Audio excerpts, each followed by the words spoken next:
Fox News did a segment with Libertarian Judge Napolitano, and he spoke to a guy named Lawrence Jones of Campus Reform. It's a right-wing group, and they're going to give the Democrats advice for the midterm elections.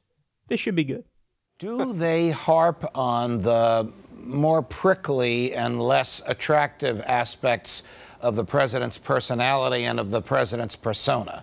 Because he is really, really unpopular with their base, notwithstanding a booming economy, the likes of which you probably don't remember in your lifetime.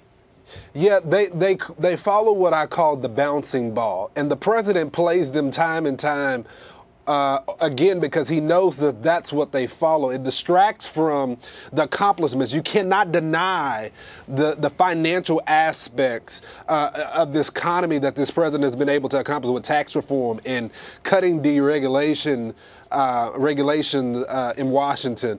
And so if the Democrats would just say, okay, you know what, on tax cuts, on achieving things that's going to make life better for the Americans from a financial standpoint, that would be the smart thing to do. But instead, they want to play the bouncing ball because, quite frankly, Judge, they can't debate the financial merits of this president. All right, they're not going to talk about impeachment. It's too incendiary. Well, but some of them are, Judge. Okay, I think you would advise them, again in my hypothetical, that is wrong and is not a winning issue. Bad move. But is it a winning issue for Democrats to generate enthusiasm of their base, strong dislike for the president as a human being? Yeah, that's already been litigated in the past election. So that would be a bad idea to try to focus on that again. The American people knew when they got Donald Trump that he had a past, with affairs with women and all that good stuff. They didn't want that. They wanted a bull to go into Washington and tear both parties up. And so as long as the president is hated by both political parties, I would think that he's doing his job in serving the American people because that's what they sent him there to do. How do the Democrats handle the tugs to the left? I mean, here in New York City is a young woman that none of us had ever heard of before 3 or 4 months ago. And she defeated an incumbent member of Congress who's been in there for 20 or 30 years, who was number 3 in the House of Representatives, Joe Crowley. She's now the toast of the town. But she's a very, very serious socialist who literally wants the government to decide how much money goes into your bank account and into your pocketbook.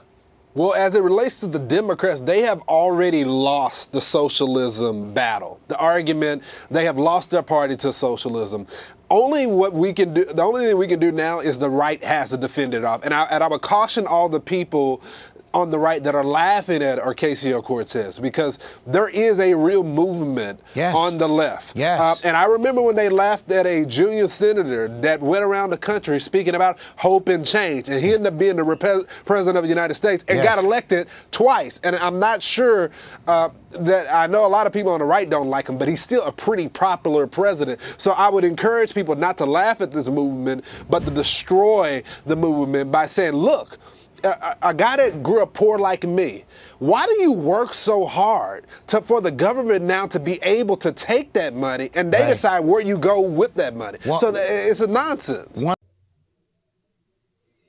The government takes your money either way. It's called taxes. Republicans are in favor of it. Democrats are in favor of it. Everybody is in favor of it. Just the question is, how much? What's the proper line? And then what should you get for those taxes that you pay to the government? So it's a funny thing when they try to frame it like Napolitano said, and this socialist Alexandria Ocasio-Cortez wants to control how much money goes into your bank account. Yeah, you know who else wants to do that? Donald Trump. You know who else wants to do that? Ted Cruz. You know who else wants to do that? Rand Paul, who I'm sure Napolitano loves because he's very libertarian leading. They all want to do that. It's just a matter of how much and what kinds of taxes. So people on the right might prefer, a consumption tax, where it's just a sales tax on everything. They might want a flat tax, which is a flat tax rate on your income. Everybody's in favor of taxes, just how much. So everybody's controlling how much money goes into your bank account. So again, non-argument, dressed up as an argument. You're not making a point. This is a non-point. Oh my God, they want to take your money. Yeah, it's called taxes. But the thing is, with Alexandria Ocasio-Cortez and Justice Democrats, They want not only just a reasonable tax rate, but on top of that, you get things in return. So, you'll get health care. You'll get education, including college. You'll get paid vacation time. You'll get a New Deal. So this is what we're talking about here. So it's actually, people would be happy to pay their taxes under a system where the money went towards stuff that wasn't dumb.